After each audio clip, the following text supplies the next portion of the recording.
खबरें लेकर हाजिर हूँ मैं अशोक कुमार अंज। तो आइए चलते हैं खबरों की ओर।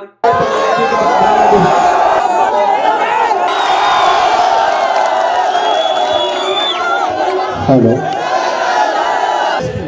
जिस तरीके से मौजूदा सरकार की वजह से एक परिस्थिति बनी हुई है, जिस परिस्थिति की वजह से आज बिहार बदहाली की कगार पे खड़ा हो गया।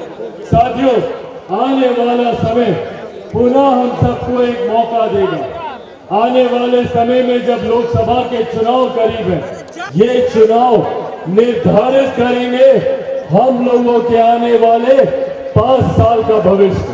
और इन चुनाव के महत्व को समझना हम सबके लिए जरूरी है। इन 5 साल को युवाओं को समझना जरूरी है, बुजुर्गों को समझना जरूरी है। मेरी माताएं बहनें जितनी सामने खड़ी हैं, हम सबको समझना जरूरी है कि ये चुनाव आने वाले समय में निर्धारित करेंगे हम सबके आने वाले 5 साल का भविष्य। परिणाम स्वरूप आज भी हमारे घर के बच्चों को दूसरे प्रदेश जाना पड़ता है शिक्षा के लिए, रोजगार के लिए।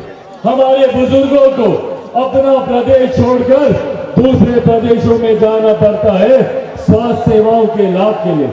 भाई, कब तक बिहार पिछड़ा रहेगा, ये सवाल पूछने की जरूरत है हम लोग को।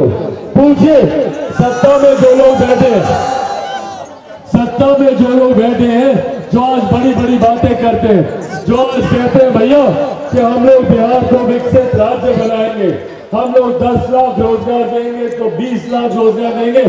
पूछिए, पिछले 3 दशक से, लगभग पिछले 32-33 साल से अगर इन लोगों पर नहीं तो आज किस पर भरोसा किया हम लोगों ने?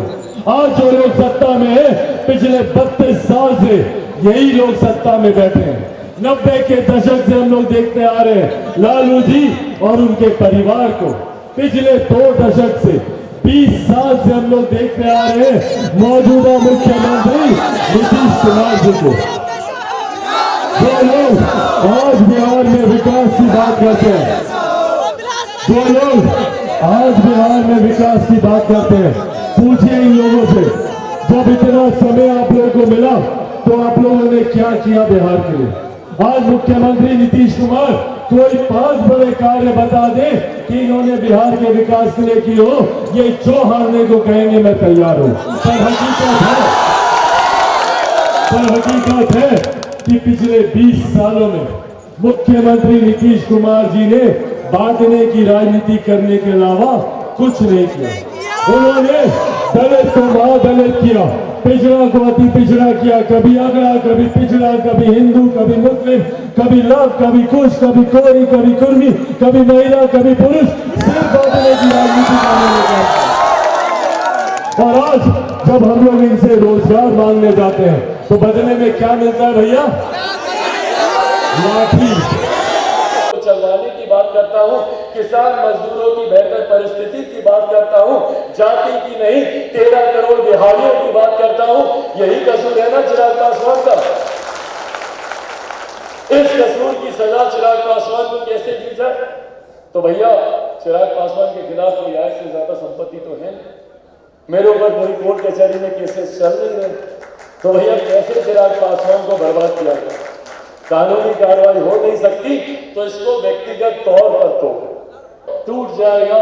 नहीं टूटा भैया, क्योंकि जो लोग मुझे तोड़ने का प्रयास करते हैं वो लोग भूल जाते हैं कि चिराग पासवान शेर का बेटा है, रामविलास पासवान का बेटा है।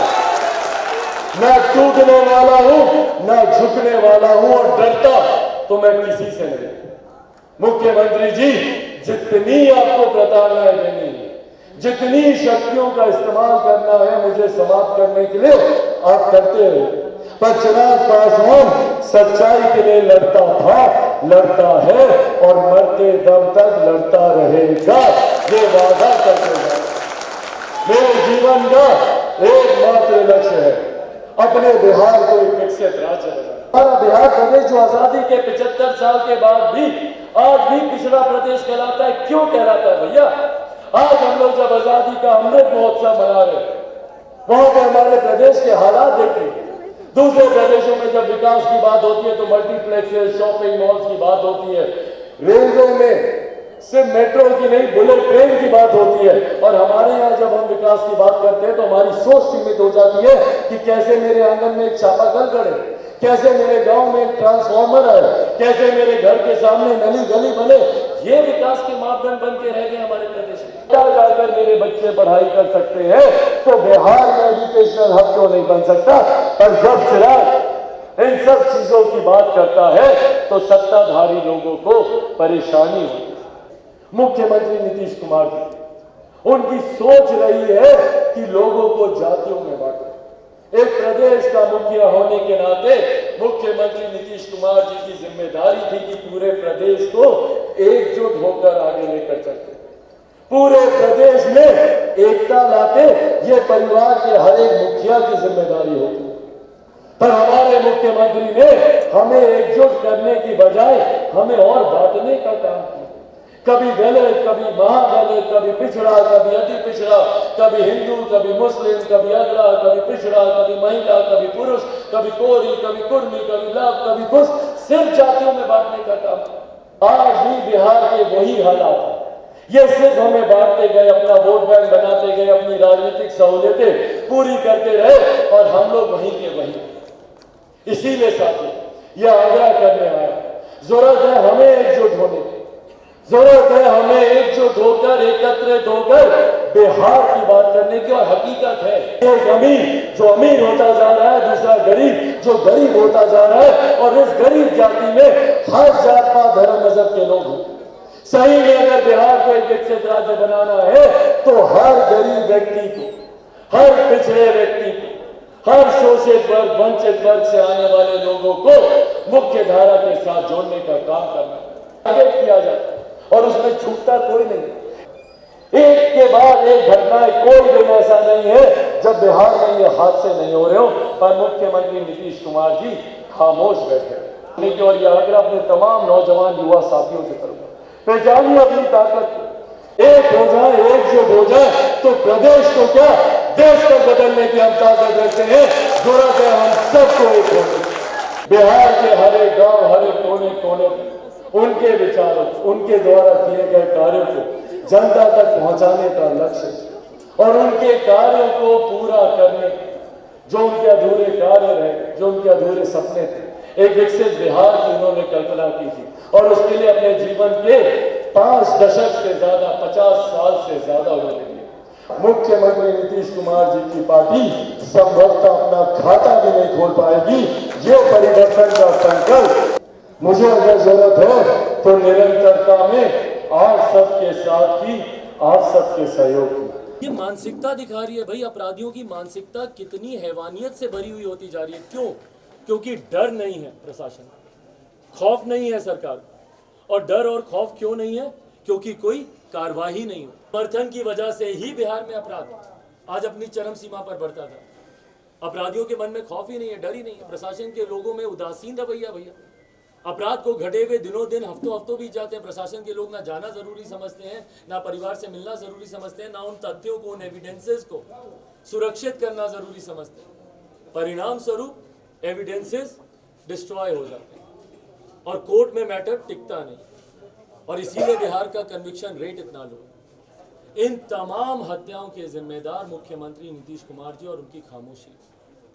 महिलाओं के साथ जिस तरीके से अपराध बढ़ा है, दुष्कर्म की घटनाएं छोटी छोटी बच्चियों के साथ, यार शर्म आनी चाहिए इन लोगों को। सबको फांसी पे टांगना चाहिए जो छोटी छोटी बच्चियों को बुरी नजर से देखते हैं, महिलाओं को बुरी नजर से देखते हैं। और मुख्यमंत्री जी को सोचना चाहिए कैसे प्रदेश का निर्माण करना चाहते हैं, ये किस प्रदेश की कल्पना ये कर रहे हैं, कैसे प्रदेश को बना के जा रहे हैं। ये महिलाओं के साथ अपराध हो, गरीब वर्ग के साथ जिस तरीके से आपराधिक घटनाएं बढ़ी हैं, ये अपने में दर्शा रहा है कि मुख्यमंत्री नीतीश कुमार जी का गठबंधन ऐसे अपराधियों के साथ है। जंगल राज बोलते थे ना, किसके लिए बोलते थे जंगल राज? उन्हीं के साथ मिलकर आज ये लोग सरकार चला रहे हैं। और जितने अपराधी हैं उनको भी इन्होंने अपने गठबंधन में ले लिया। ये बोलते हैं जो शराब पिएगा वो मरेगा, पर जो शराब बनाएगा और बेचेगा वो नहीं मरेगा। उसके ऊपर कोई कार्रवाई नहीं होगी। आज लाखों लोग जेल में बंद किए हुए हैं। क्यों? क्योंकि कहीं शराब पीते हुए पकड़े गए, नहीं भी पकड़े गए तो झूठे मुकदमे में उन्हें अंदर डाला। इस प्रस्तुति को आज यही विराम देते हैं। बहुत बहुत धन्यवाद।